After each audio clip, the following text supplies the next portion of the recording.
Então vamos mais uma vez, hoje dia 3 de agosto de 2016, quarta-feira, dar seguimento ao nosso estudo do Evangelho de João, em que trabalhamos com esse ensejo que João nos dá a desenvolver e aumentar a nossa dinâmica em nível de intuição, pois o Evangelho de João, todo ele foi compilado via intuitiva.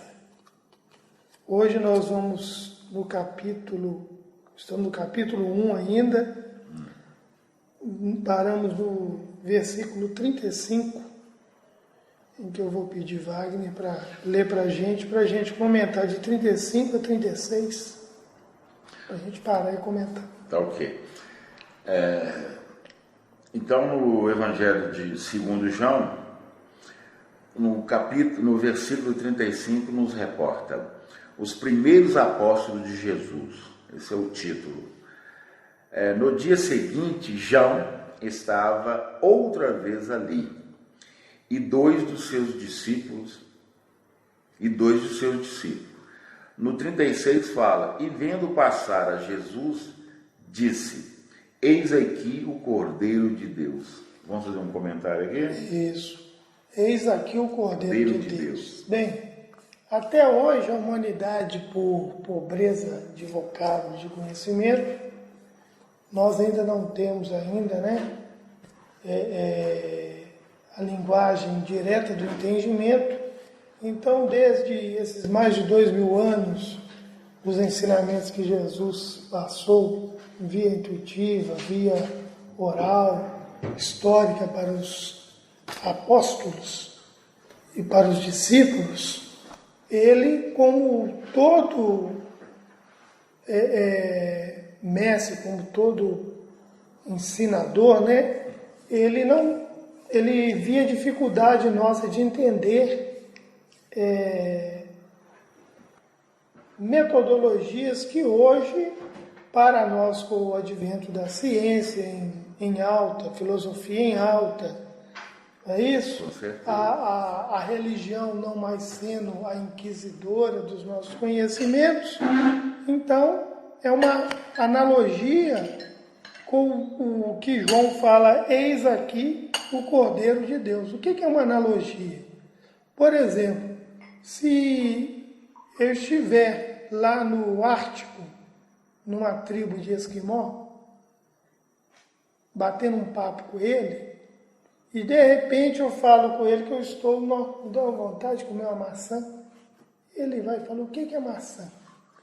E ele não conhece maçã, um esquimó, ele não sabe o que é uma maçã. Com certeza. É isso? Aí ele me pede explicação do que é uma maçã e como é uma maçã. Como é que eu vou explicar para ele? Aí eu tenho que pegar o recurso do conhecimento dele.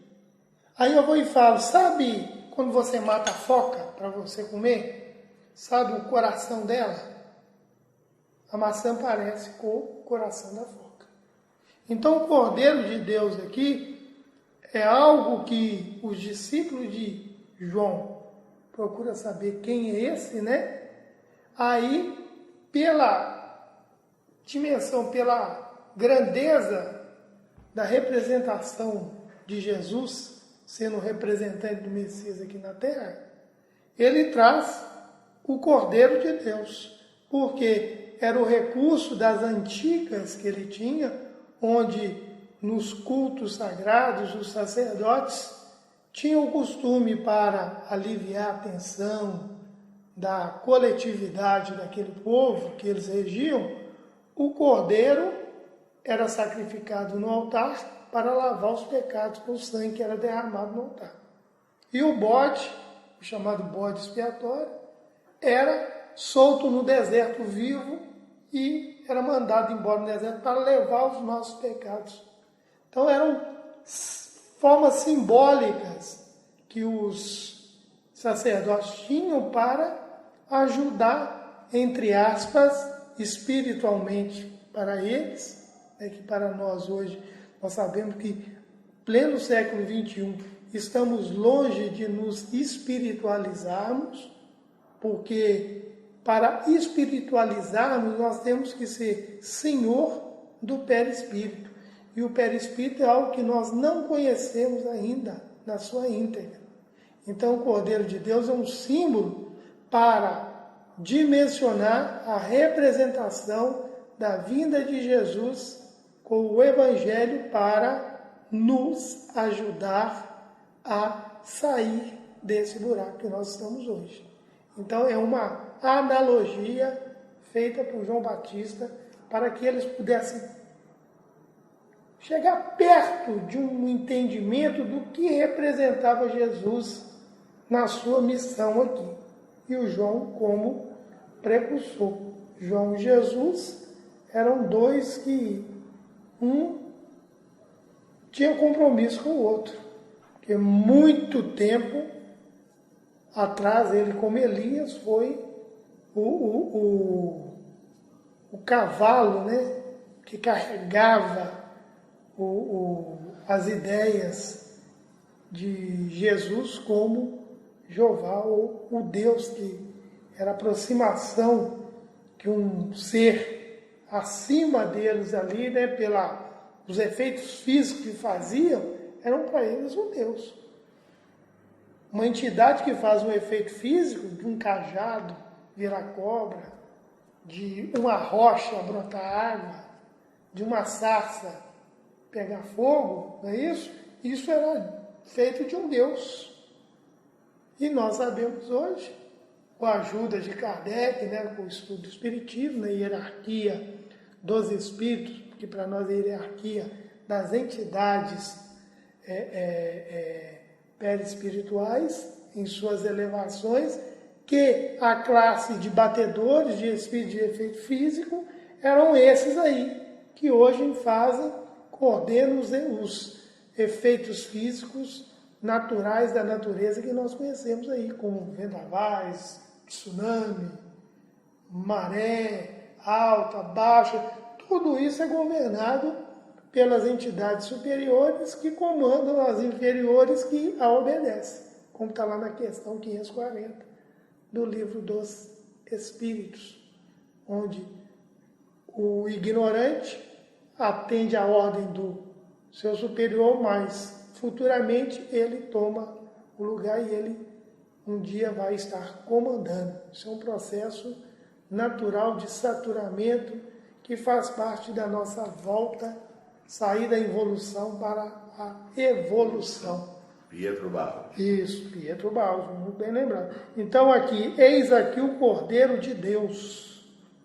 Cordeiro de Deus, que para algumas religiões é aquele que tira o pecado do mundo, é isso que vem no sacrifício, e que para nós não é uma obrigação, e sim um sagrado ofício, um sagrado trabalho. Até porque nele, se Jesus fosse aquele de tirar o pecado do mundo, dava bem claro a gente entender que seria um pecado externo. E ao passo em que nós estamos num processo de aprendizado, não existe pecado, é uma coisa de dentro para fora. Você está dentro de uma concepção de raciocínio, você está começando a querer, a te entender e fazer sua própria autoconstrução. Então não existe pecado, né? Pode ser considerado como um pecado externo, fora, porque se for tirar o pecado do mundo, seria uma coisa externa. E uma coisa externa, todo mundo está sujeito a, como um trabalho educacional, de aprendizado. O que serve para mim não serve para o outro. E aí? Não tem nada a ver. O planeta Terra, querendo sim, querendo não, é uma escola. Ninguém vem aqui para fazer essa purificação externa, não. Isso não existe, não. Né? Então, quando ele coloca aí também, tem aquela conotação de que aquele cordeiro, ele veio para o sacrifício, ou sacrifício de uma coisa que ele não cometeu, que ele não praticou, que ele não fez, não participou, em benefício de uma coletividade que nem sabe porque existe ainda, a gente tem que começar a questionar isso dentro de um estudo, né? Estudo aquele em busca, um estudo lógico, é isso.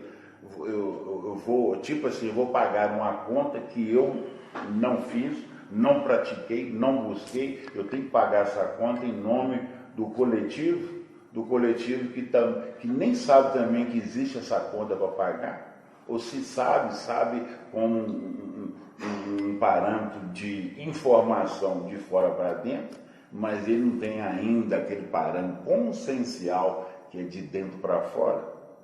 Isso que é estudar, né? O questionamento ele é muito bom para você realmente ampliar a sua razão, né? O processo de raciocínio. Aí, Nilo. É isso aí o que Wagner falou aí, acaba de fechar esses dois versículos, né? Em que a gente entende melhor o que é uma analogia, né? Não é coisa de perguntar, o que é ponta em cruz? Ela, como conhece de costura esse negócio, ela vai tentar me explicar dentro de um recurso, se ela não tiver o material ali, se ela não tiver a linha, se ela não tiver a agulha, se ela não tiver com todos os aparatos que ela faz o ponto em cruz ali, ela vai tentar dar um jeito de alguma forma, com algum objeto, me ensinar mais ou menos o que é aquilo. Entendeu o que é analogia? É isso? Então é mais ou menos isso aí que eles queriam entender com o Cordeiro de Deus. E veio aqui agora, rapidamente, que nós não podemos esquecer que o cristianismo, até o que eles falam primitivo, ele recebeu uma interferência, entendeu? Cultural violenta do judaísmo. Ele tem um dedo violento, forte do judaísmo. E que naquela época que houve esse enxerto, eu chamo de sincretismo cultural, ninguém questionou se aquilo ali era viável para o cristianismo ou não. A maioria parece que dá a entender isso, que disseram amém. É uma adulteração. Foi adulterado o cristianismo. Por isso que eu fico com Nietzsche quando ele diz que o único cristão que existiu morreu na cruz. O único. O resto é tudo Mendim, Paraguai. Entendeu? Entendeu? O cristianismo deveria, como o Osho fala, chamar crucionismo. Porque tudo está visado na cruz e naquele circo que fizeram com Jesus ali, que há controvérsia. O Mahatma Gandhi ele falava: eu não sigo o vosso cristianismo, né? Quer dizer, ele quis dizer que o cristianismo que naquela época estava pregando, vivenciando, era um cristianismo chamado coxa de retalho, cheio de adulterações, cheio de sincretismo, né? De culturais, de ideias que não tem nada a ver com aquela pureza do ensinamento de Jesus, ou do Cristo, por assim dizer. Né? Então, mas o nosso trabalho todo aqui é esse. É como se a gente pegasse essa montanha de conhecimento que veio para cima do cristianismo, e nós somos garimpeiros agora que vamos destruir essa montanha e garimpar para pegar um máximo de pepita de valor aí, que está aqui nesse mundaréu, nessa montanha de palavras que forjou o Evangelho. Entendeu? Nós somos aqui garimpeiros, nós vamos fazer um trabalho de destruição dessa montanha de conhecimento, de dogmatismo, de tradicionalismo, de rituais, de patologias que geram medo, o não evoluir, o não poder questionar. Nós estamos aqui para quebrar esses paradigmas todos através da ajuda, né, do raciocínio dos ensinamentos que estão entre as palavras do Evangelho aqui, que foram adulteradas, que tem o fator anímico de quem escreveu. O que é o fator anônimo? Que é aquela sujeira no canal que passou. E todos nós temos. Entendeu? Por mais que eu traga uma ideia que você acha fascinante, ela ainda vai deixar resquício das minhas dúvidas, dos meus medos. Entendeu? Então você não pode nunca pegar o que eu falo e 100% acatar. Nós temos que estar sempre com essa dúvida. Dúvida de que a gente sempre não vai entender 100%. A dúvida não é na picardia, mas é a dúvida de, peraí, mas eu não compreendi isso bem. Estou com essa dúvida. É essa dúvida que eu estou falando. Entendeu? Então é dessa forma que a gente quer estudar o Evangelho de João para nos burilarmos desses entraves que estão dentro dos achômetros de quem escreveu, traduziu, passou. O Nilo citou aí me faz lembrar sempre, se vocês quiserem, eu tenho lá guardado em PDF, eu tenho lá em PDF guardado, né? Tem que imprimir, eu já imprimi para mim, eu estou estudando o São Jerônimo, né? O São Jerônimo, ele dando as suas considerações na tradução que ele fez para o latim, porque o Papa da época, o Damasceno, ou Damaso, acho que é isso mesmo, ele pediu daquele jeito de exigência, né? Você tem que traduzir, não quero saber se é isso ou aquilo, quero a tradução. E Jerônimo, né, São Jerônimo, ele fala lá claramente que como é que ele poderia fazer uma tradução fiel se ele via ali na frente uma coxa de retalho, uma coisa de adulteração que acrescentou e que tirou, mas que ele estava sob a ordem do Papa, então ele fez a tradução. Manda quem pode, obedece quem tem juízo. E ele falou, eu acrescentei também, coloquei meu ponto de vista ao animismo. O ponto de vista dele é o animismo. Ele colocou o animismo, ele colocou o ponto de vista dele, tirou alguma coisa que ele não estava achando legal. Então, quer dizer, também ele fez a coxa de retalho, está aí até hoje. A Bíblia traduzida do latim, São Jerônimo. Então, é confiável para quem vai estudar com raciocínio lógico, sem partidarismo lógico, né, buscando simplesmente a sua inteligência focada ali, ele vai ver que ali houve um tirar, pôr, puxou para cá, puxou dali para agradar. E nós estamos no século XXI para isso, é para fazer um estudo sem puxar para lado nenhum, é colocar a inteligência ali e tirar o melhor dentro da inteligência da própria pessoa, sem partidarismo, né? Nenhum. Obrigado. Então vamos lá? Vamos lá. Agora, então ficou bem claro, né? Cordeiro de Deus. Agora o versículo 37. E os dois discípulos ouviram-no dizer isso, quer dizer, ouviram de João Batista, né? João Evangelista. João Batista. João Batista? Então desculpa aí mais uma vez. E seguiram a Jesus. Quer dizer, então, o João, ele colaborou, dentro do meu entendimento aqui, um pouco nas dúvidas dos dois Quer dizer, os dois discípulos dele, tinham dúvida. a confiança, tinha confiança em João, mas João falou que aquele que se diz Cordeiro de Deus transcendia o conhecimento dele como João Batista. Mas na frente ele vai falar, dos nascidos de mulher, aqui na terra João é o maior, mas no céu ele é o menor. Nascido de mulher, quer dizer, como todos nós aqui, foram um nascimento mais que quebra-galho do que realmente um nascer filho do homem, que é da razão pura, que é per si, que é por você. Eu é que tenho, né, esse direito de ir e vir, eu que faço a minha programação, eu que decido que sim ou que não, eu não estou condicionado, eu não estou algemado com o karma de ninguém. Eu já tenho a minha programação dentro do meu comportamento com a consciência. Com certeza. Nós precisamos de quê? Nós precisamos lá de 10 mandamentos. Depois precisamos, né, da antítese. Amar a Deus sobre todas as coisas e o próximo como a si mesmo.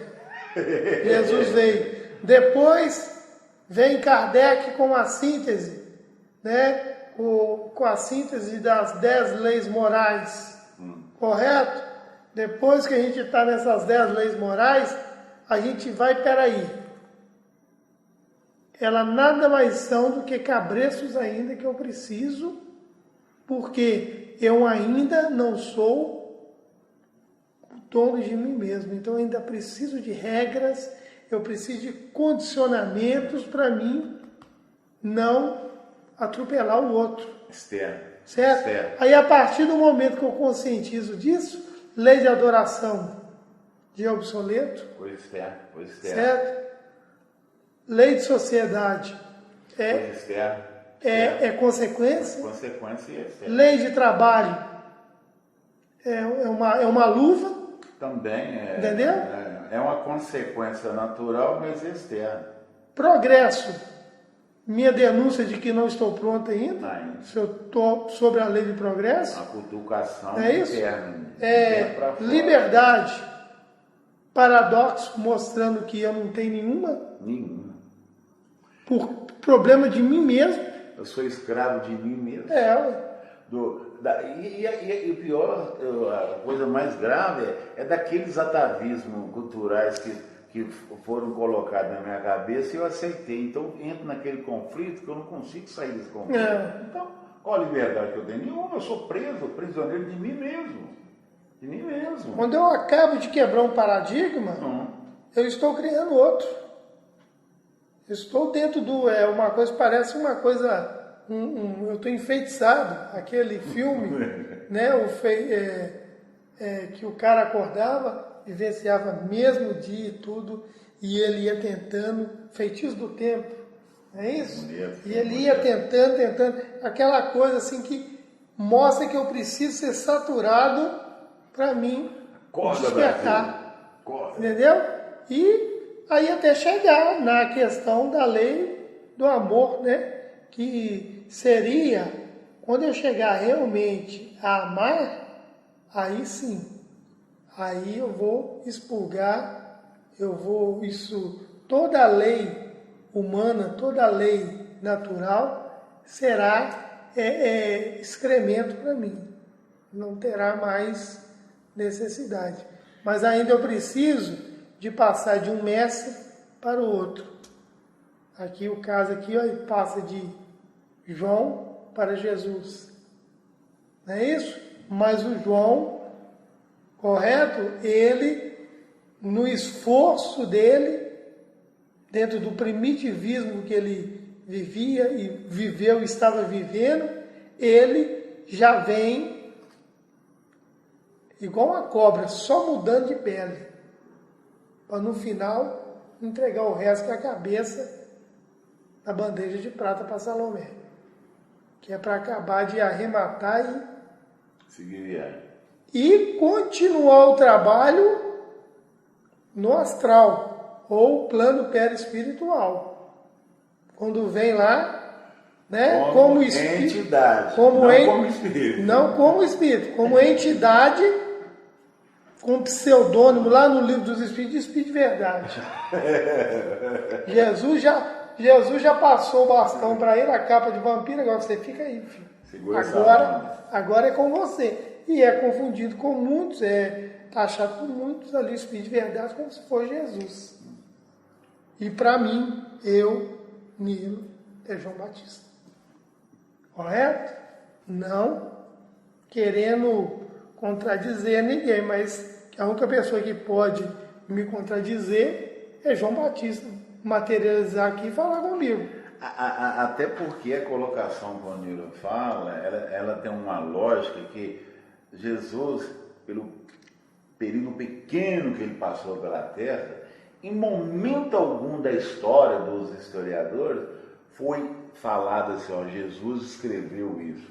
Jesus não escreveu nada, simplesmente ele falou. e alguém copiou e escreveu aquilo. Agora a gente não sabe se o que ele falou na íntegra que foi transcrito também na íntegra. Essa que é a verdade. Mas por quê? Porque Jesus estava demonstrando para nós naquela época, quando ele estava na carne, que a possibilidade grandiosa do ser humano, por assim dizer, dentro do seu animismo, poderia alterar as coisas, dizer, não, Jesus falou isso. Ele ia falar, não, não falei isso. Então ele não escreveu nada. Ele simplesmente falou para quem, até no Evangelho fala, quem tiver olhos de enxergar, de ver e ouvidos de escutar, vai falar, mestre, captei a sua mensagem. Porque muitas das vezes a pessoa fala uma coisa e entende outra. É isso com o ser humano, é o grau de evolução do ser humano. Então, o bacana para mim, dentro da minha concepção pequena, é que Jesus não escreveu nada. Por quê? Porque ele já sabia que poderia haver essas alterações de que, não, Jesus falou isso. Não, ele não falou. Você já viu, a gente sempre fala, Jesus falou, a gente nunca fala, Jesus escreveu. Percebeu isso? E disse Jesus.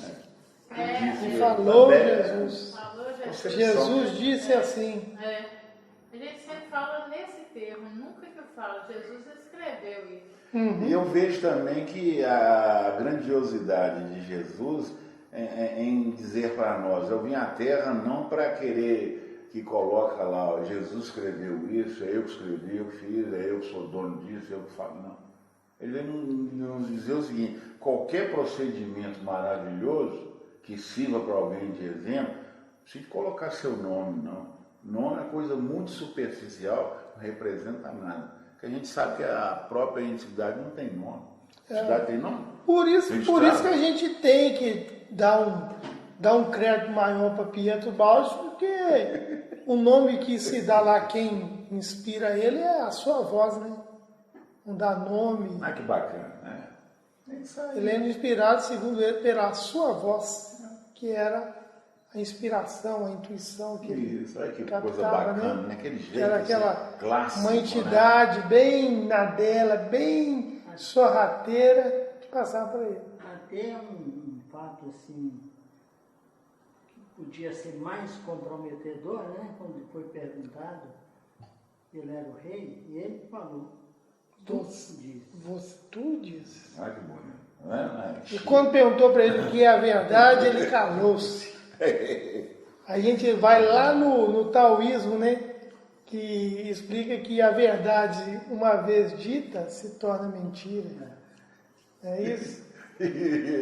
Então, quer dizer, essa questão aqui, discípulos, eles estavam sempre procurando algo maior. E o mestre ali chegava um ponto, ó, até aqui. É o meu limite, agora esse aí é o cara. Tá, é isso aí. E aí no 35. Faziam pergunta para que ele caísse em contradição. Esses aí eram as raposas, né, que ele mencionou. Podemos passar para o 38? Pode. Então, vamos lá no versículo 38 de João. E Jesus, voltando-se e vendo que eles o seguiam, disse-lhes, que buscais? Pergunta, né? E eles disseram, Rabi, que traduzindo quer dizer mestre, onde moras? Então quer dizer, o Jesus, ele não procurava perfeccionismo em ninguém. Ele viu o esforço daqueles que queriam segui-lo, né? Que queria segui-lo. Volta, né? Imagina Jesus olhar e vendo que ele notou um esforço hercúleo, né? Naquela época, né? E perguntou que busca. Ele chamou ele de Rabi, que aqui, né, mostrando que traduzir quer dizer mestre. A palavra mestre na etimologia, como alguns acham erroneamente, acham que é professor, né? Mestre quer dizer aquele que aprende rápido. Então, o mestre não é aquele que ensina com a palavra escrita. Mestre é aquele que ensina com postura, pelas atitudes, pelo comportamento. Esse que é o verdadeiro mestre. A postura, o comportamento dele fala mais do que letras, do que palavras. Sendo um espelho, né? Isso. Ô Niro, para a gente acrescentar na gravação aí, bacana a colocação sua aí. Então, o mestre, você falou, o mestre é aquele que aprende rápido. Então, ele já tem uma grande bagagem no seu perispírito. Com certeza.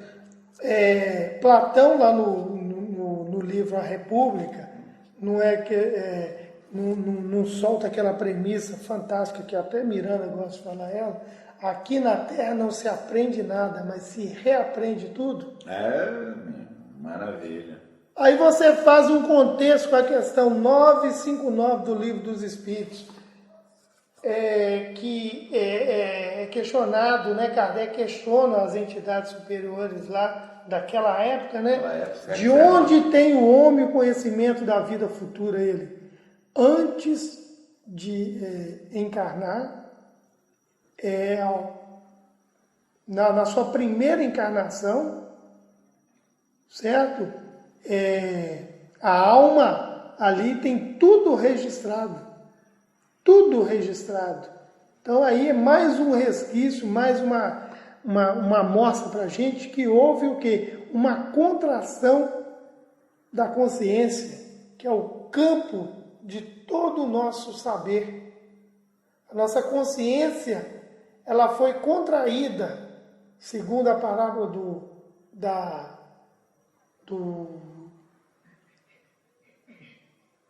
parábola dos talentos, não.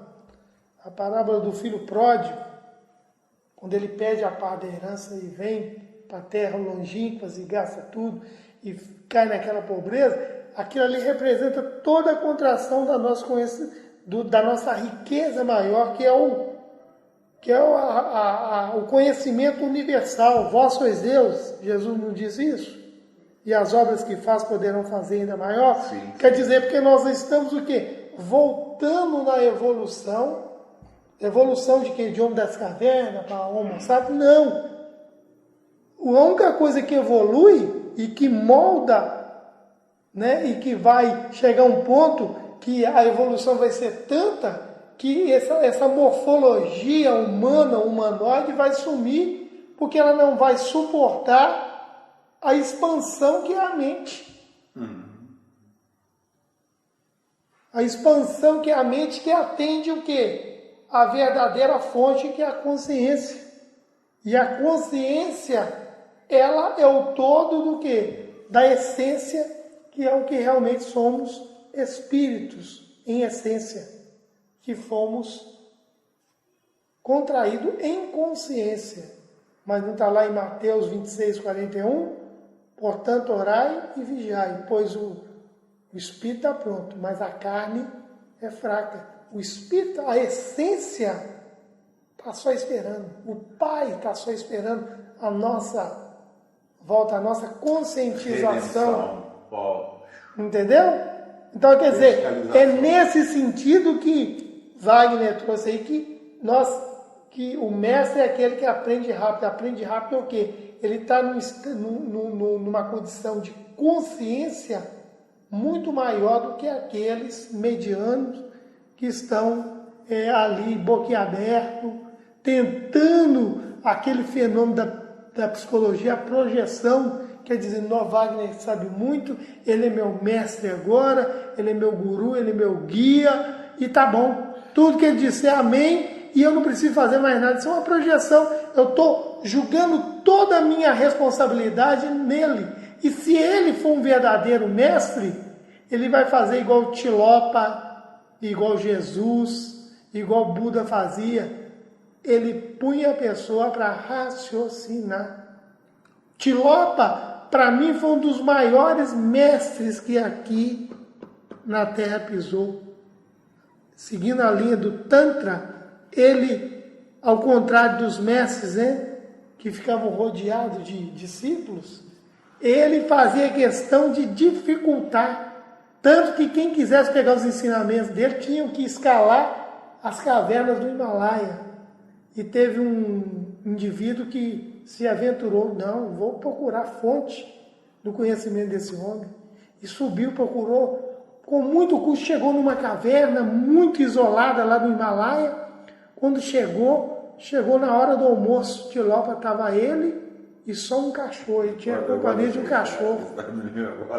Estava lá ele e Tilopa e o cão, na hora do almoço. Quando ele chegou perto, Tilopa almoçando, né, fazendo sua refeição, a cuia era uma cuia um tanto estranha. Quando ele foi chegando mais perto, a cuia de Tilopa era um crânio que ele usava para se alimentar. E ele chegou, fez aquela cara de nojo, olhando para a cuia e Tilopa comendo normalmente dentro do crânio humano. E aí Tilopa falou, pois não, você que é o Tilopa? Sim, eu vim, que eu quero ser seu discípulo, eu quero te seguir. Tilopa olhou para ele, pelo que eu estou vendo, você já perdeu a primeira lição. Ele falou, por quê? Você está olhando para o crânio que eu estou comendo, você está com nojo. Ele realmente confessou que estava com nojo. Ele falou assim, você está achando isso nojento? Um crânio nojento?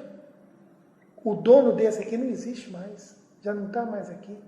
Agora, você tem um aí dentro, cheio de podridão, por isso que você tem nojo desse. Fazendo alusão, fazendo contexto com o que Jesus falava, vós sois sepulturas caiadas por fora e cheias de podridão por dentro. Quer dizer, as sepulturas naquela época estavam todas branquinhas, calhadas, pintadas, é sinal que por dentro dela tinha um defunto apodrecendo em estado de putrefação. Então são ensinamentos assim que transcendem o raciocínio, o conhecimento humano, e que a maioria das vezes, a maioria pega como simplesmente algo que repete uma interpretação chula e fica o essencial perdido. Faz uma analogia rápida das cartas viciadoras. As cartas viciadoras, né, no meio dos nossos irmãos da doutrina dos espíritas e não da doutrina dos espíritos. Isso. As cartas viciadoras são aquelas cartas, né, que em grupos espíritas tem, são cartas ditas com palavras de consolo daqueles que chegou aqui na Terra, aprontou, fez o banzé todo, o que quis, o que não quis. Depois é aquela velha historinha, todo mundo que morre na beira do caixão fica boazinho, era tão bom, não é isso? Mas aí vem uma cartinha de consolo, mamãe, papai, eu estou arrependido e tudo, vira aquela churumela, uma coisa viciativa, certo?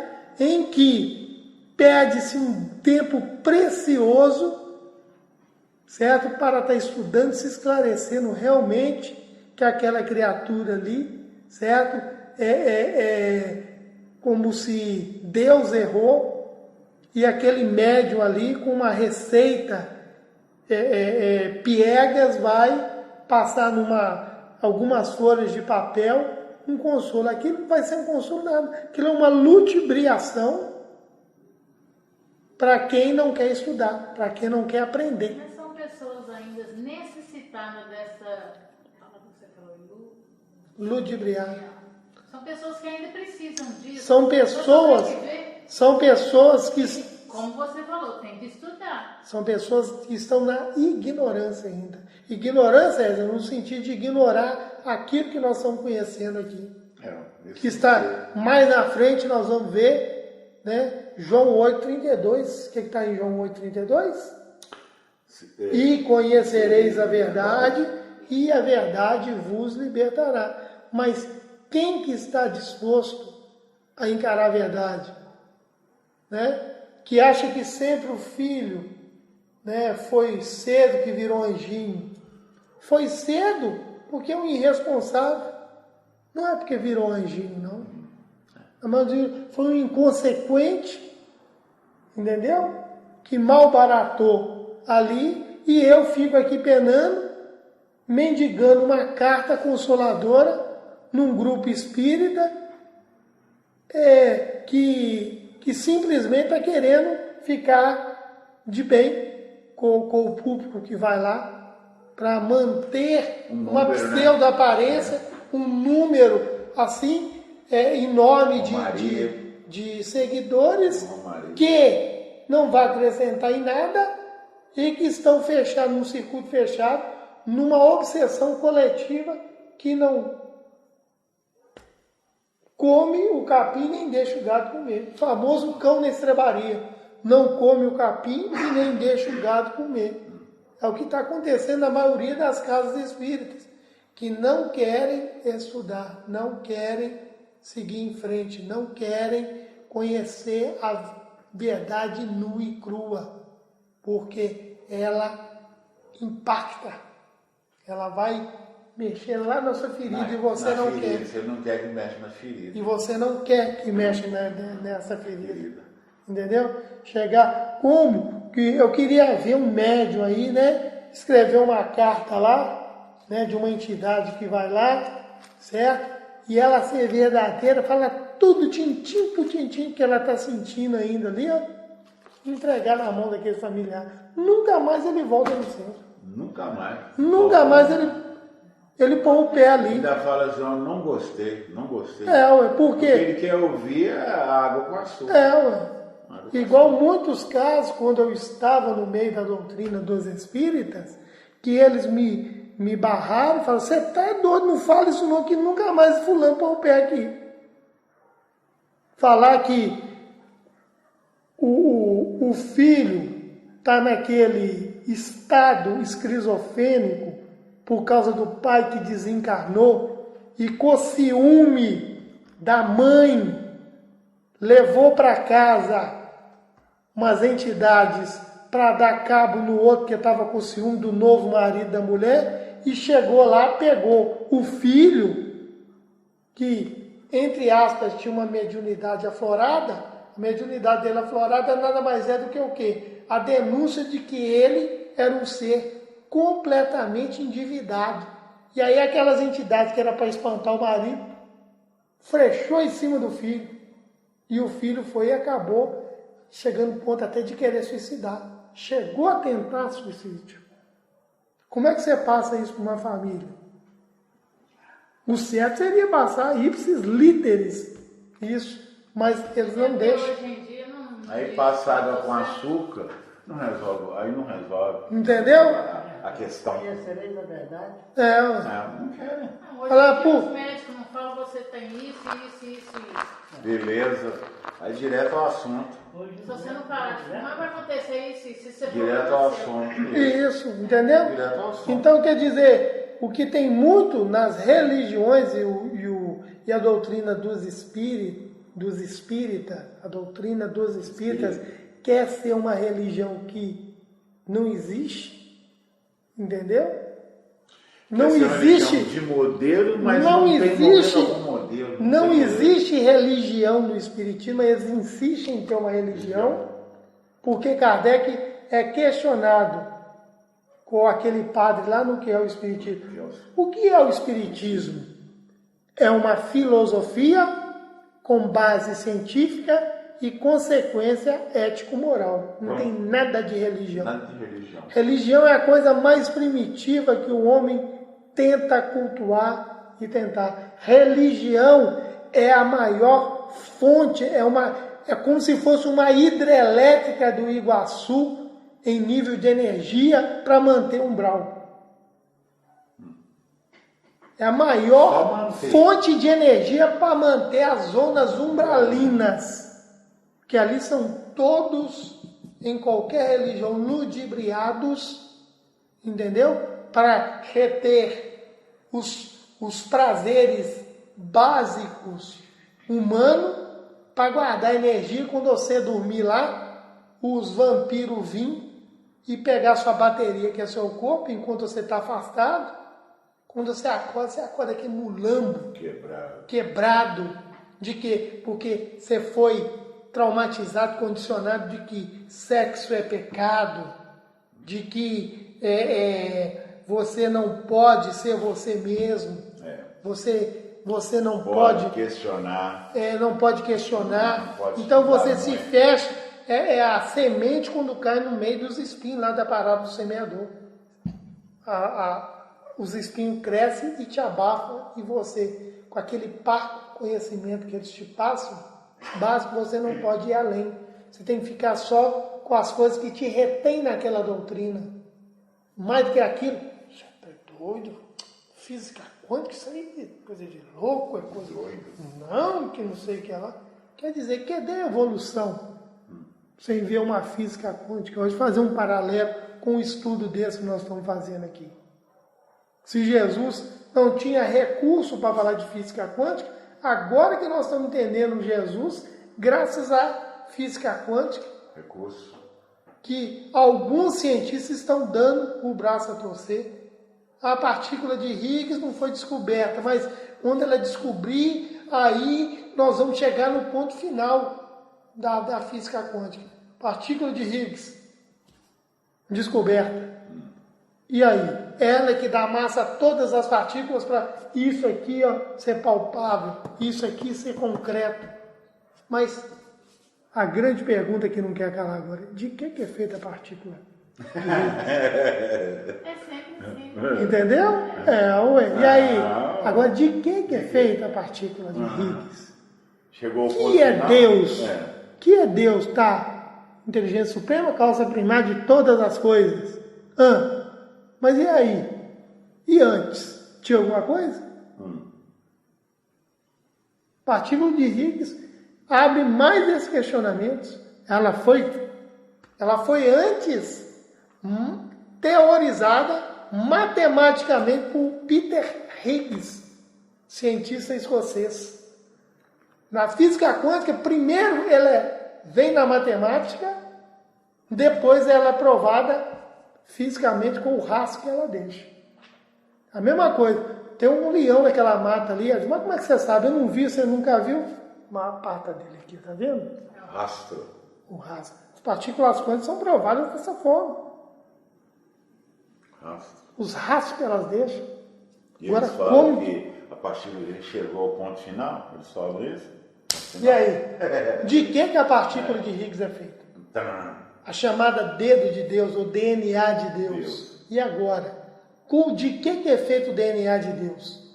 Quais são os ácidos, a fórmula química desse DNA de Deus aí? De que ele é feito? Aí chegando, desmiuçando, mas e essa matéria que forma a partícula de Higgs? É feita de quê? De onde que ela vem?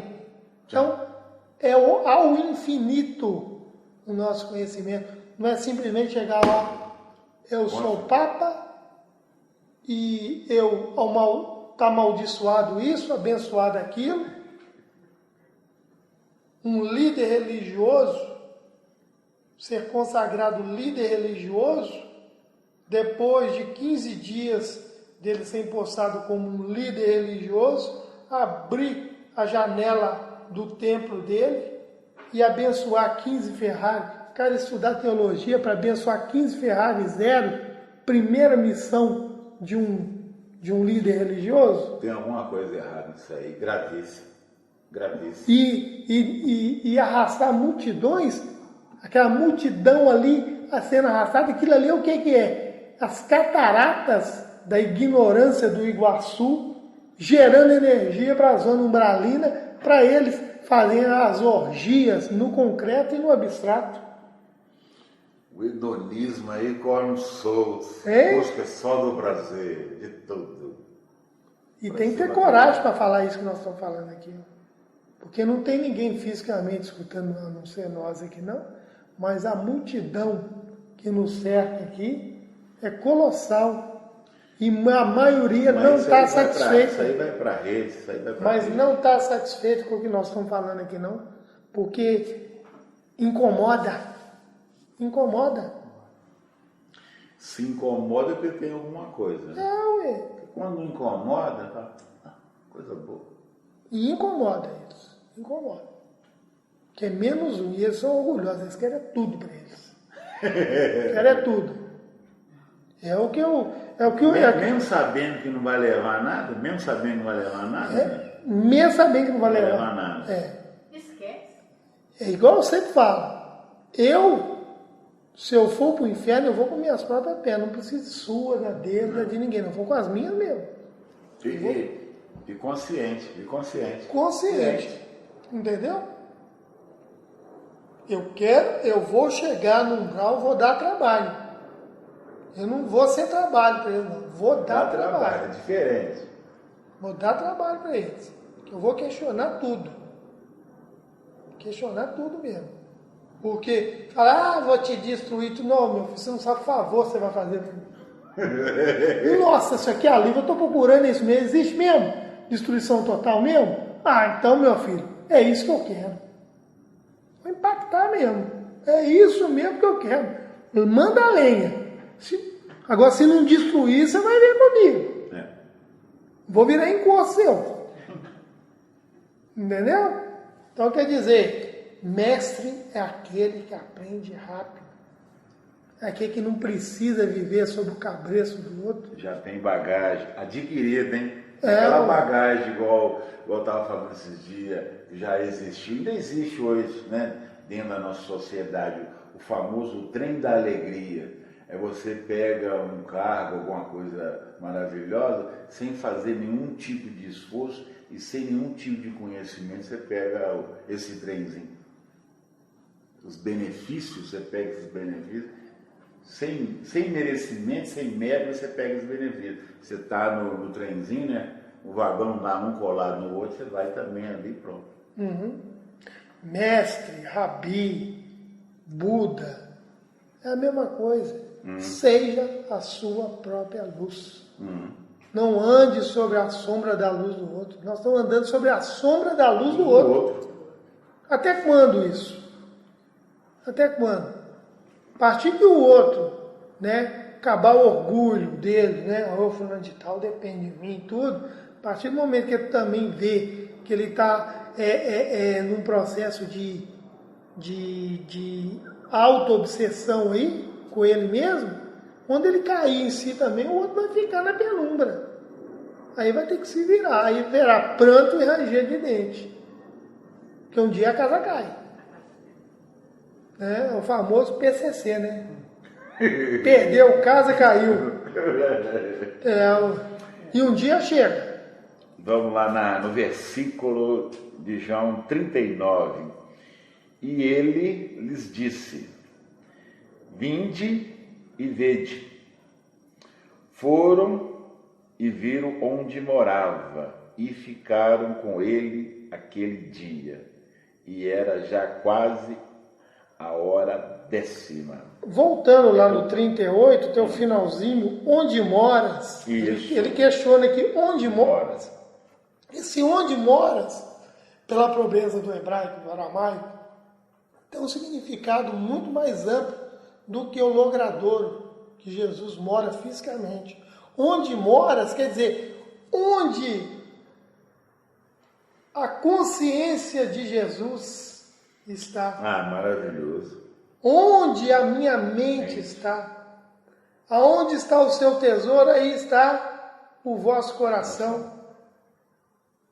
Aonde moras, quer dizer, aonde você... O que representa a nossa moradia? Sim. É onde a gente tem o conforto, restabelece, se nutre. Mas aqui não é a casa física, nem é o corpo de Jesus, mas sim aonde ele mora em consciência, onde que ele busca essa fonte, que João falou que ele é o cordeiro, que ele é maior, que ele não é digno de amarrar sandálias dele. Quer dizer, os princípios inteligentes dos neurônios de João Batista era menor do que os do pé de Jesus, da sola do pé. Os princípios inteligentes da sola do pé de Jesus eram maior do que os da glândula pineal de João Batista. Onde moras quer dizer mais ou menos aquilo que Miranda fala, né? Se você tiver crédito... Isso. É onde a gente se credencia. Qual é essa essência aonde que é essa fonte, em que moras aí, a fonte que ele tem essa coisa. Porque Jesus, todo mundo chegar perto dele, ficava já só da presença dele. O que é? A presença dele, ele é um corpo físico igual o outro qualquer, que está o quê? Meu corpo está parado aqui? Mesmo eu parado estático? Não. Energia, fluxo está saindo do meu corpo aqui, ó. Nós estamos aqui trocando, perto fisicamente aqui, ó, partículas de ar, eletromagnética,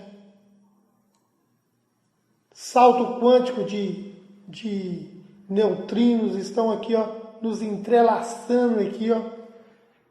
99,99 nós estamos um passando para o outro aqui, ó, em nível de intenção, conhecimentos de salto quânticos aqui, ó. Então imagina Jesus com 10 quatrilhões de princípios inteligentes top de linha. Chamava atenção, né? Entendeu? Então a energia do campo eletromagnético de Jesus era diferenciada, estava em outro nível, estava em outra velocidade, era outra energia, a química é outra, era puro fóton. A nossa, quando a gente está aqui encasquetado, é puro elétron. Elétron quer dizer pura acidez. Fóton quer dizer puro doce, puro alcalino. Entendeu? Quando eu estou mentalmente bem, a minha glândula hipófise, ela cria neuropeptídeos que vão para o meu corpo arraigado, esses neuropeptídeos, de fótons. Põe o meu sistema imunológico aguerrido. Se eles forem, ao contrário, com raiva, os mesmos neuropeptídeos estão arraigados de elétron. Aí inibe o meu sistema imunológico, eu fico principalmente nas questões patológicas da respiração, eu fico debilitado, eu fico super vulnerável a qualquer tipo de vírus e bactéria. É uma questão de estado, de momento, de postura, de comportamento mental, é que vai me deixar bem ou mal. Não podemos servir dois senhores ao mesmo tempo. Ou eu estou servindo aos elétrons, ou eu estou servindo aos fótons. Fótons quer dizer luz.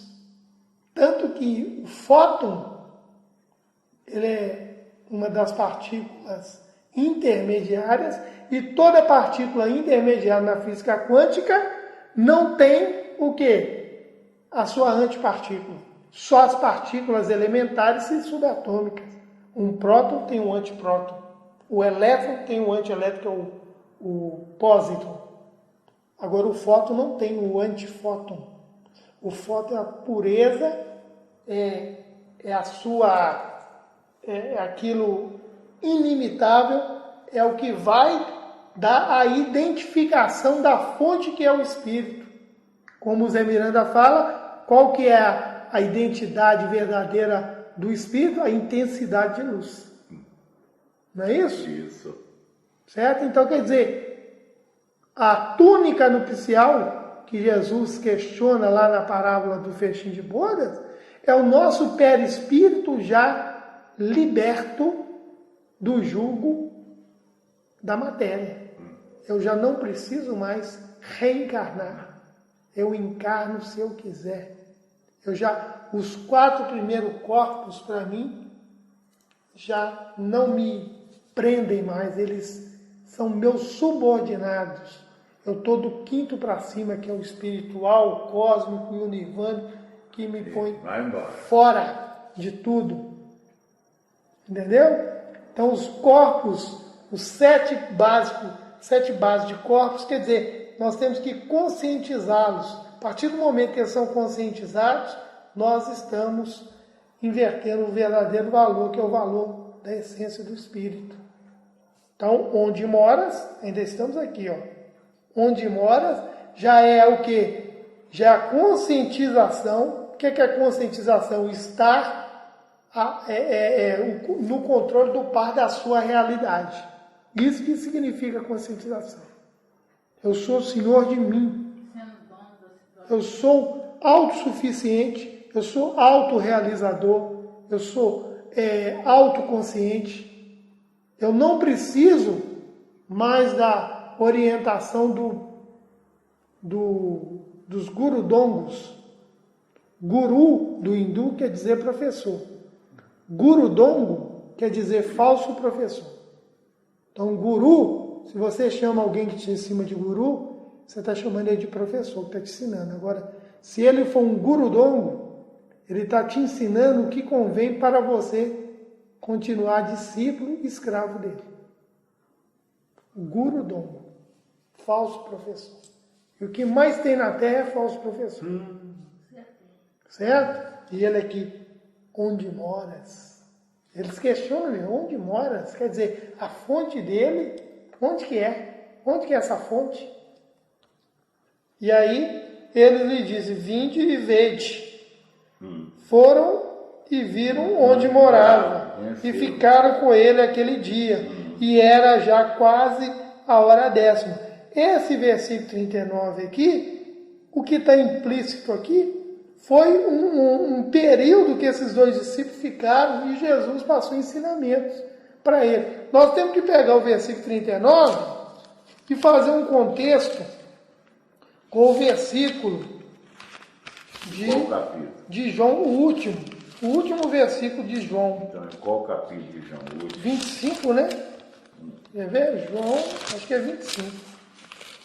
Vamos no capítulo último de João aqui, ó. Olha aí. Quem chegar primeiro aí me fala. João 21. Não é 21? 21? Aqui. É isso. 21. O último capítulo de João é 21. O último versículo. Leia pra gente, Wagner, o último versículo. 24. Não, aqui é 25. Não, é 24? 24. O meu tá faltando uma folha aqui. Não. O meu é 25. 21. Mas cada um é cada um. Ah, não, é 25. Né? 25 aqui. 25, desculpa. Então leia o 25 aí para a gente contextualizar com o versículo 39 do capítulo 1. Então fala assim no versículo 25, capítulo 21 de João. Há, porém, ainda muitas outras coisas que Jesus fez.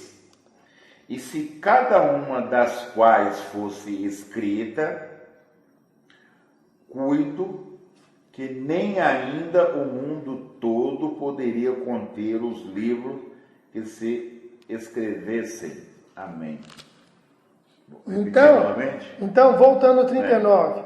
E eles dizem, vinde e vede. Isso. Foram e viram onde morava. Com certeza. Quer dizer, Jesus debulhou um conhecimento ali que eles se infartaram. E ficaram com ele aquele dia. Então, e era já quase hora 10ª, já era no final do dia já. Então, quer dizer, só aquele dia ali, esse versículo 39 é toda a síntese de todo o conhecimento que Jesus passou para ele. Entendeu?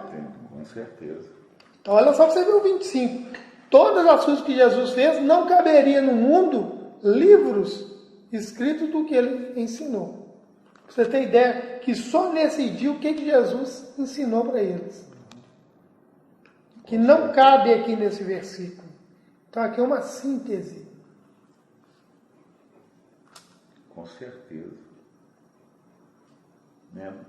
Pode pôr 40? Pode, vamos pôr 40, 25, então ficou beleza. O 39 ficou... Deu para entender, Ed? Deu, então vamos para 40. Era André, irmão de Simão Pedro, um dos dois que ouviram aquilo de João, né? Quer dizer, fazia parte então da equipe já estava começando o apostolado dele. E o haviam seguido Jesus, quer dizer, o André então participou. Isso. Ele era então, irmão de Simão Pedro. Simão Pedro, né, é aquele mesmo que mais na frente Jesus vai falar que é a rocha, né? Pedro quer dizer rocha, quer dizer que não se abala, que é uma base firme, correta, porque eles metem o pau em Pedro por ter negado Jesus 3 vezes, mas ele tentou ali corajosamente estar no meio, foi o único que não se afastou de Jesus e tentou de uma forma ou de outra salvar ele fisicamente. Tanto que antes dele ser preso pelos soldados dos anciões lá, Pedro pega uma espada e corta a orelha do mal, onde Jesus, né, restitui e dá mais uma aula para Pedro de causa e efeito. Ó, quem com ferro fere, quem da espada perece, com a espada perecerá. Entendeu? Mostra que não é aquele o caminho para a libertação. O caminho não é aquele. Senão nós vamos ficar num efeito ping-pong. Com certeza, com certeza. O ser humano, nosso relacionamento é um relacionamento de ping-pong. Enquanto um não julgar a raquete e deixar o outro lá, julgando sozinho se ele quiser, ou então para os dois. Porque nós estamos num eterno toma lá da cá. Certo? Então, André era um desses dois que ouviu. Com certeza. Pode passar para frente? Pode passar. 41, versículo 41, capítulo 1 de João. Esse achou primeiro a seu irmão Simão e disse-lhe, explicando, achamos o Messias, que traduzido é o Cristo, quer dizer, então ele falou para o seu irmão Simão que tinha achado o Messias. O Messias, o Cristo. Mas... Ele ficou maravilhado com as aulinhas. Com certeza. Agora eu vou fazer uma pergunta aqui, quero que vocês me respondam com bastante calma. A grandeza de um Cristo, uma envergadura de um Cristo, tem matéria que suporta a encarnação dele aqui na Terra? A nível do planeta Terra, não. Não. Maldade do Cristo? Não. Pura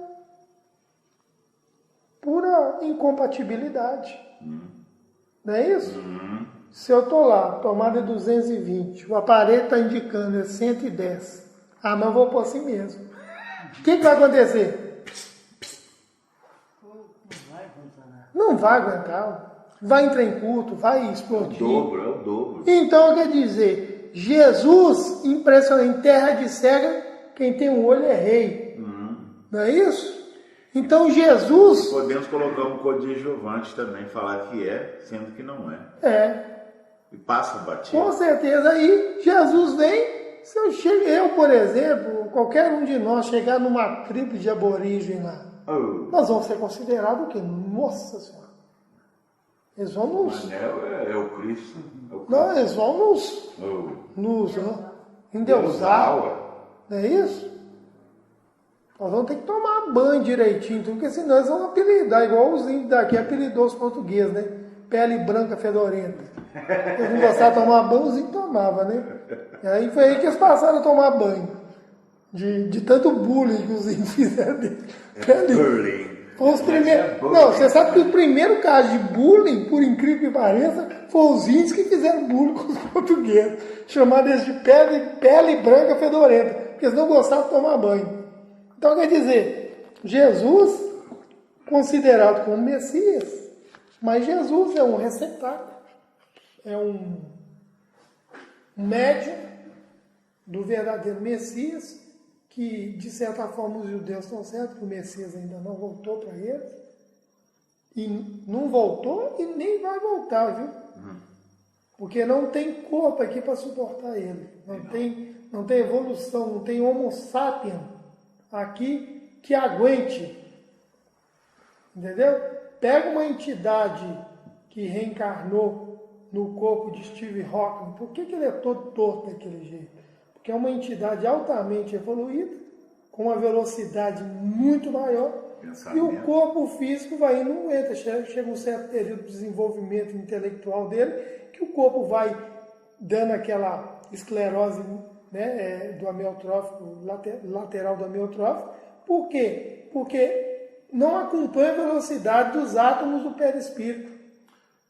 da entidade de Steve Hawking. Então ele vai, hoje ele só mexe com 3 dedinhos, olho, e os olhinhos. Não aguenta acompanhando. Não é isso? Então quer dizer, imagina um Cristo. Nós estamos fazendo aqui uma alusão. Tem condição de um Cristo? É a mesma coisa você pegar toda a energia da Foz do Iguaçu e querer acender uma lâmpada dessa. Ô, coitado. Um instante, dá só uma fumacinha assim, Vai nem ter. som no ar. Não vou nem Entendeu? Então quer dizer, Jesus pede de mim, eu sou um verme. Entendeu? Mas Jesus pede um crime do Cristo, com todo respeito, é outro verme. E assim vai. Atrás de montanha tem montanha, não é assim que a gente fala? Tem montanha. Mas para eles aqui, é algo que tem que ser assim para a evolução da consciência.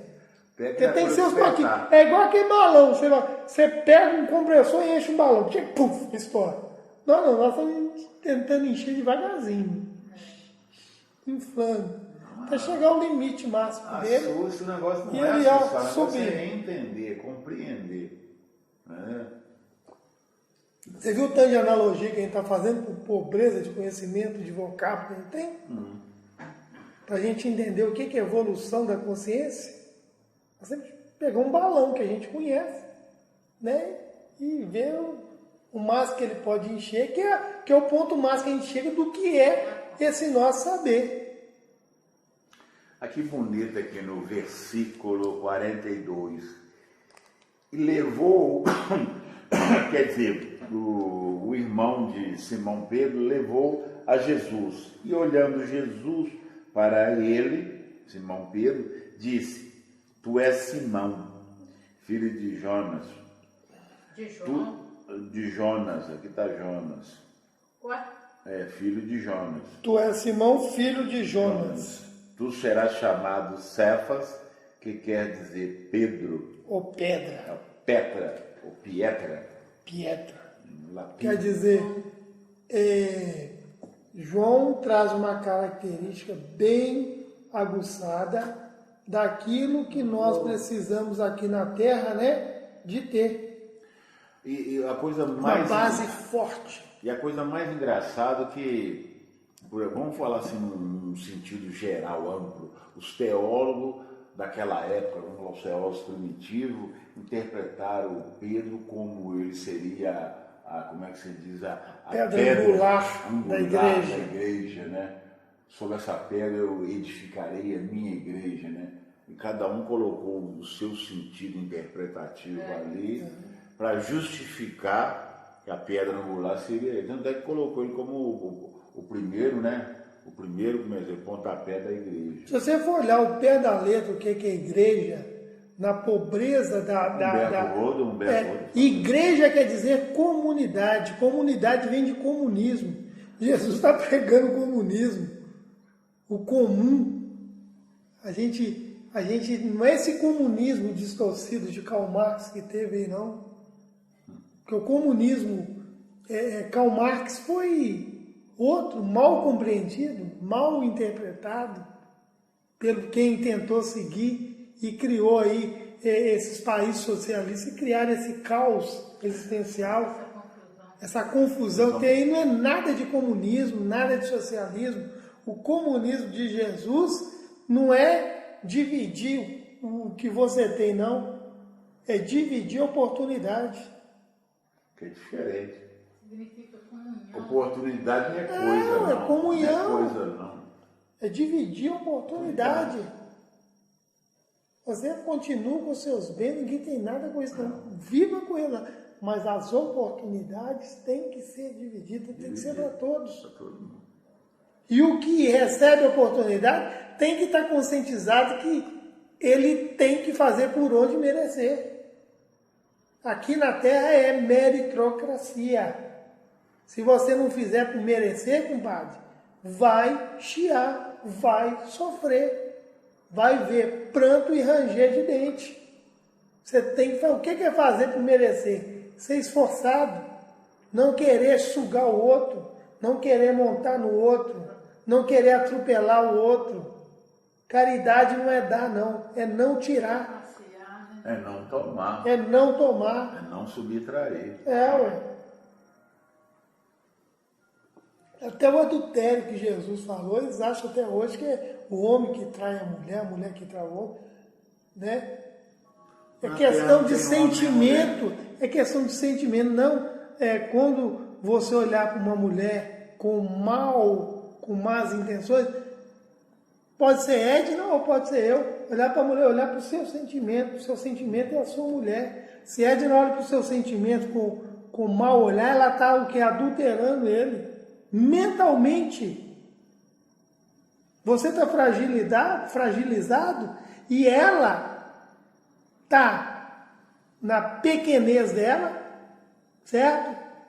Alimentando o fluxo de fragilidade que você está sentimentalmente sentindo naquele momento. É esse o sentido de adultério. Adultério quer dizer misturar, ela vai misturar o quê?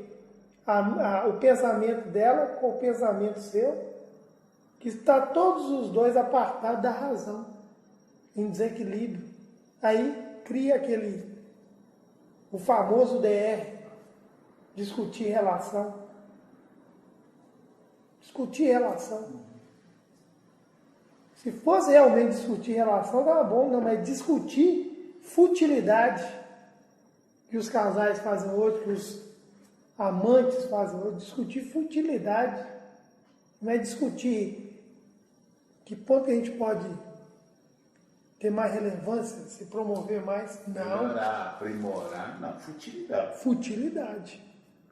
Né? Preocupado por que a outra não sai lá do salão de beleza, e por que você não sai do boteco. É isso que eles estão preocupados. É isso que está lá no salão de beleza, na boutique, está lá fofocaiando e tudo, tal. Mostra o outro lado para ela. Dê exemplo. Agora, mete a ripa. E também vai lá para o boteco contar vantagem. Então é 2 perdidos. Não tem casamento que aguenta, não. Não tem. Vamos lá então, né? Agora, versículo 43 de João. No dia seguinte quis Jesus ir a Galiléia e achou a Filipe e disse-lhe, segue-me ao Filipe. Vamos passar para o outro. E 44, versículo 44. E Filipe era de Betsaida, cidade de André e de Pedro. A cidade dos pescadores, né? Isso, onde os pescadores, isso aí também tem uma simbologia, né? Também grandiosa. Os místicos, né? Falam da era do peixe, que Jesus é da era de peixe. Tem todas essas coisas aí mística que eles giram em torno aí. Põe o peixe como um símbolo também. Né, o símbolo do peixe, aí, ele pode trazer para a gente uma questão muito enriquecedora no sentido de que um alimento animal, mais de quase zero de toxina.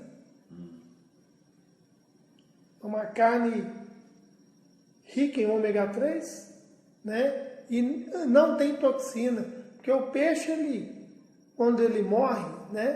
Com excesso de oxigênio, ele morre o quê? Ele morre dopado, ele morre numa boa.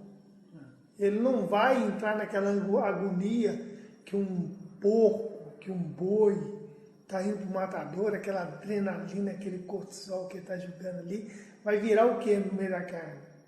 Vai virar esse ácido, essa toxina que depois a gente come e é conhecida como radicais livres, né? Que vai envelhecer as nossas células muito mais rápido. Muito mais rápido. Os esquimós têm uma média de vida altíssima, não tem histórico de infarto, vocês sabiam disso? Não. E só alimentam de peixe, foca, que são tudo ricos em ômega 3. Eles não têm caso de infarto, de AVC, e têm uma longa vida. Entendeu? Mas tem lá suas outras questões culturais que não cabem. Não sei, eu acho que vai de cada um. Porque você vê a dona Divina Liz com quantos anos foi a dona Jó. De cada um. Mas aqui agora. Naquela região, talvez. Entendeu? Então quer dizer, o peixe, né? O peixe, ele tem esse símbolo, né? De como se diz, de ser algo assim que alimenta e não faz mal. Então o ensinamento de Jesus, né? É aquele alimento que não faz mal. Onde te põe a refletir, te põe a raciocinar se, peraí, é bonito eu dar uma cesta básica, mas e a viciação que isso vai se tornar? Será que ele vai pegar aquela cesta básica e depois vai procurar um emprego, querer aumentar e tudo, ou vai acomodar com ela? Questão 888 do Livro dos Espíritos, vocês estão lembrados? Que definição podemos dar da esmola? Fadado a receber esmola, se degrada física e moralmente o homem. 888 lá, então não devemos dar esmola? Não, mas como damos? Alerta aí, alerta. Mas como damos? Ou será que tem certo alguém que nem precisa dar? Mas nós temos que raciocinar. Se a gente for no ímpeto do desencargo de consciência, entendeu? Então o alimento aí, ele tem esse contexto na questão do que Jesus ensinava, era um alimento para a nossa alma, para o nosso espírito. Né? O tanto que a última ceia simboliza, esse é meu corpo e esse é meu sangue. Né? Ele mostra que o ensinamento dele é o que ele dava o sangue, ele dava a carne, ele se doava para as pessoas se conscientizarem. Que a verdadeira libertação é você estar pleno de consciência. Enquanto a minha consciência for mediana, enquanto a minha consciência for aquela coisa bem tacanha, bem encurujada, eu não sou digno, eu sou pobrezinho, quem sou eu para chegar onde esse complexo que é uma acomodação, que é uma escora que nós usamos, que é a estratégia de Lúcifer, ou, entre aspas, o nosso ego, que é acomodado, que não quer responsabilidade, entendeu? Então, Jesus, vinde a mim todos vós que estáis cansados e sobrecarregados. Correto? E eles são pescadores, né? Então Jesus usava mais uma vez analogias, né?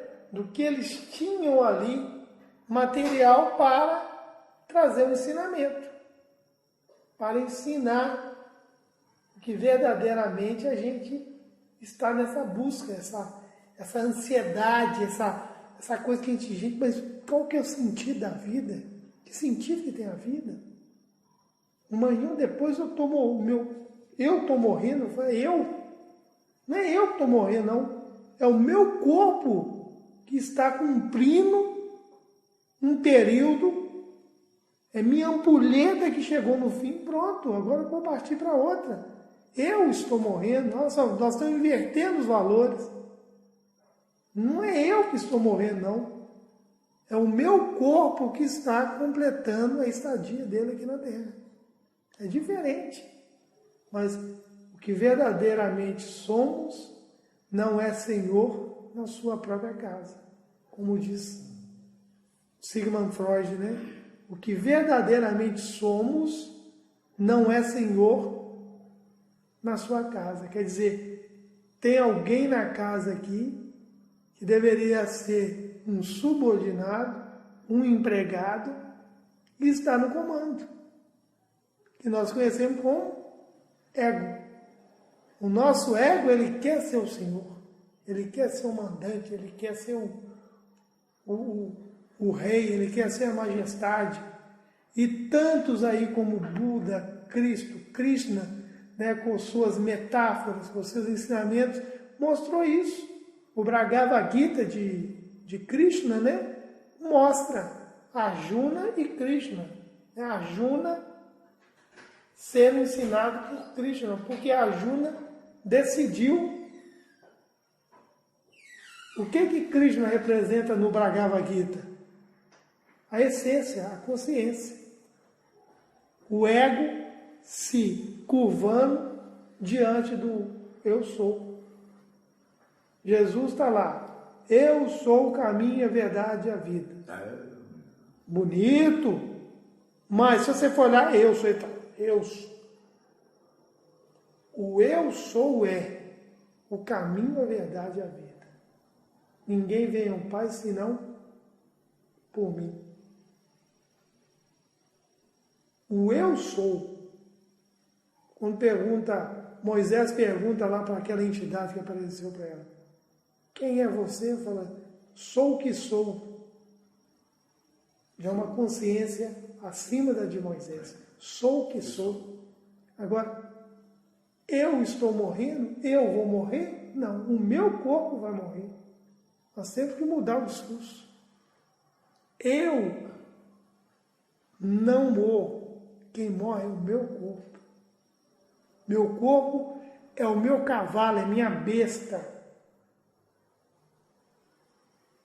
É o meu rascunho para minha redenção. Reflexo do atavismo cultural. Isso. Tem gente que tem medo de morrer. Reflexo do atavismo cultural. Atavismo aí é essa herança que nós temos de conhecimento. Desde o homem da caverna. Desde o homem da caverna. Tá lá, começou lá. Wagner saiu para caçar e tinha um tacape de estimação. Eu fui lá, surrupiei ele. Aí ele veio: cadê meu tacape? Eu quero meu tacape. Aí vira. E eu quero meu tacape. Me dá o tacape, é meu. O que vem de trás vai para trás. E vai, eu quero o meu tacape. Me dá meu tacape. Começou lá. Pouca coisa, né? É. Pouca coisa. Pouca. Por isso que nessa questão que a gente fala da evolução é o quê? Na reencarnação a gente está revendo o quê? Conceito que a gente deixou essa herança do homem da caverna.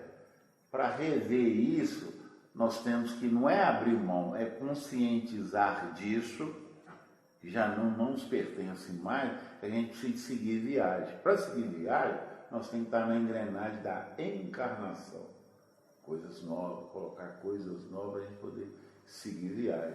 Enquanto nós estiver colocando o tradicionalismo, coisa antiga, retrocedendo, a gente fica agarrado num tempo em que quem vem atrás sem nada, nós para eles, nós somos um tesouro.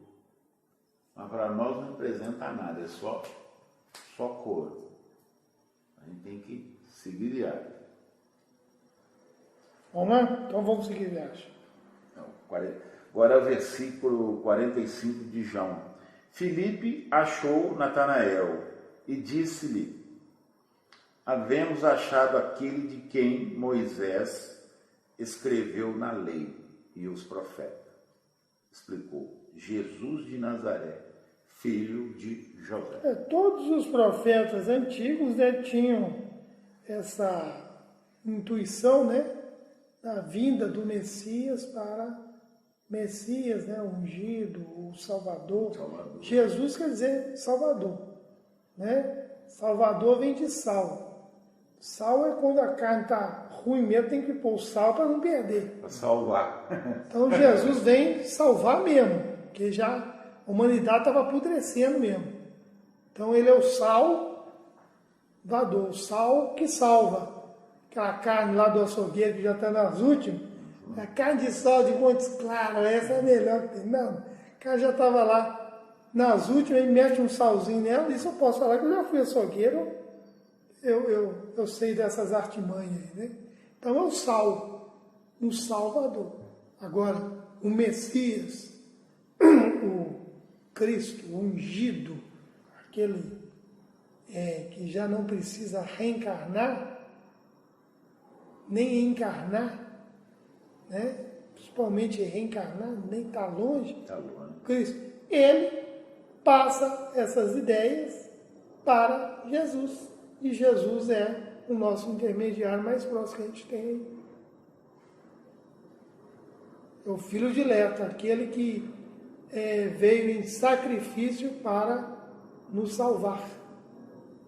Sal. Salvar, você sempre lembra de sal, gente. E a carne apodrecendo. Sal. O Cordeiro de Deus que tira os pecados do mundo. Aquele que vem em sacrifício. Palavra sacrifício, sagrado ofício. Ele vem... É uma coisa certa mesmo. Ele veio para recuperar essa carne. O sangue resgatou o espírito, agora o espírito tem que resgatar o sangue. Ele é o sal mesmo. Sal, para salvar mesmo. Entendeu? O açougueiro, quando está lá na rolha de carne e tudo lá, a única salvação dele é o sal. Sapecaio, né? É o conservante, a conserva. Né? Vamos lá, o que diz no 46? 46, versículo 46 de João. Disse-lhe Natanael, pode vir alguma coisa boa de Nazaré? Perguntou. Disse-lhe Felipe, vem e vê. Quer dizer, o preconceito. É. Nazaré era é como se fossem as comunidades aí. Chamam de favela, né? Vamos dizer assim, né? O preconceito, não. Esse bailarino que está lá na companhia de russa lá, saiu da favela? Aqueles lápis que a gente comete, né? Fulano de tal, nó, ele é negro, mas é de uma alma branca. Esses ridículos, essas pérolas ridículas que soltam aí, né? Então, Natanael soltou a dele aqui, ó. Coisa boa de Nazaré, quer dizer, porque Nazaré era tido como lugar de chulo na época.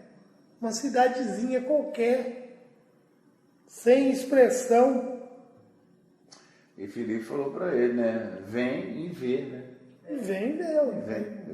Vendeu. Olha aqui, ué. Agora, no versículo 47, seguindo, Jesus viu Natanael vir ter com ele e disse-lhe, Jesus falando, eis aqui um verdadeiro israelita, em quem não há dolo. Quer dizer, então Jesus exaltou Natanael. Natanael, com certeza. Contudo, era uma pessoa racional. Israel. Era uma pessoa racional, falava o que pensava. Isso, que não há dolo, quer dizer. Não... Mas Jesus viu nas entranhas dele que realmente era a força do meio que criou aquele preconceito nele. Influência. Influência. Todos nós somos influentizados. Influência do atavismo cultural, tá vendo? Maguilhento, tem jeito. Influência. Se não tomar a rédea, toma conta. Com certeza. Fora, né? Marion com as outras, é o Marion que vai com as outras. Marion que vai com as outras. Então vamos mais na frente? Vamos mais na frente. E aí vem o versículo 48. Disse-lhe Natanael, explicando, de onde me conheces tu? De onde me conheces tu? Jesus respondeu e disse-lhe, antes que Filipe te chamasse, te vi eu, entendeu? Estando tu debaixo da figueira. Olha isso aí que maravilha. Porque essa expressão aqui debaixo da figueira era onde as pessoas estudiosas paravam para ler as escrituras. Ficavam sempre ali, né? Então quer dizer, e a figueira também é aquele símbolo, né? Que Jesus sempre usava para quem está dando fruto ou não está dando fruto, né? Ou fruto temporal fora de época, que ele exaltava muito, né? Porque é muito fácil ele me dar maçã aqui, ele ser uma macieira, ele me dá maçã na época certa. Mas e se ele me der maçã fora da época? Ele é extraordinário. Tá entendendo? Analogia, como é que é a coisa? Bacana. Porque você me dá o seu dever, tudo bem. Mas o extra disso, o me surpreender, igual o centurião fez com Jesus. Meu servo está moribundo, você pode curá-lo. Aí Jesus falou, me leva até ele. Não, uma só palavra sua basta. Jesus falou com ele, em Israel ainda não vi tamanha fé. Um centurião que nem religioso era. Tinha mais fé que os religiosos lá de Israel. E aqui no versículo, dando sequência, o 49, Natanael respondeu e disse-lhe, explicando, Rabi, tu és o Filho de Deus? Tu és o Rei de Israel? Aí nós vamos ter que pular para 50. Então vamos lá para a gente poder fechar isso, que é a última. Versículo 50, Jesus respondeu e disse-lhe, por que te disse? Né? Por que te disse? Vi-te debaixo da figueira, crês? Perguntou, coisas maiores do que estas verás. Quer dizer, Jesus o viu, né? Pelo que está aqui, não foi com os olhos da carne, e sim com um desdobramento, uma bilocação, que lá no livro dos Médios explica, né? Que isso é possível. Eurípides, Bassanufo e outros aí tinham esse poder de bilocar, né? De estar em dois lugares ao mesmo tempo. E acredito eu que Jesus tinha a ubiquidade, né? Não é estar em dois lugares, mas em vários lugares ao mesmo tempo. Tem até, historicamente, mostrando passagem de Jesus na Caxemira, na França, em outros países aí que não tinha condição dele estar, né? E tem esses históricos. Então ele vai e dá a entender aqui essa condição que é considerada uma condição mediúnica, né? No livro dos médios lá, uma das modalidades mediúnicas, desdobramento. 51 agora para fechar? Para fechar. E disse-lhe, na verdade, Jesus falou, disse-lhe, na verdade, vos digo que daqui em diante vereis o céu aberto e os anjos de Deus subirem e descerem sobre o Filho do Homem. Filho do Homem. Filho do Homem é quando a gente está, né, com decidido, né, com todas as dificuldades, com todas as tentações aqui, mas todo dia a gente está levantando e tentando melhorar. Aquele velho ditado japonês, cair 7 e levantar 8. A insistência. Né? Aí sim nós já vamos começar a ver esses anjos descendo e subindo. Descendo e subindo, o que é? Aquilo que nós falamos lá no início do nosso estudo hoje. Uma condição positiva, uma condição harmônica em que os anjos, princípios inteligentes que vão gerar fotos nos nossos neuropeptídeos, fazendo do nosso corpo um templo de Deus. O que é um templo de Deus? É um corpo que, igual de Jesus, que não adoecia. Mais saudável. Saudável, entendeu? Que não precisava de extravagância, que não tinha aquelas ânsias do instinto animal. O nosso ainda precisa ser domesticado. A gente tem na cara. O que você quer? Não, é só a caneta daqui que está funcionando. Próximo. Vou até marcar. Então, as considerações aí. Então é isso aí. Fechamos o capítulo 1, depois de alguns meses, né? E lógico que não é bater no martelo que tudo que falamos aqui é a pura e verdadeira verdade. É algo para a gente estar aí raciocinando, viu, Edna? É menos Viu, seu mentira, Manuel? é menos mentira. É menos mentira possível que a gente tentou aqui espremer o bagaço da laranja que nós somos, né? E agradecendo mais uma vez por essa oportunidade de estarmos aqui. E que as boas vibrações continuem, né, a nos insistir, perseguir e não perder a paciência conosco. Que assim seja.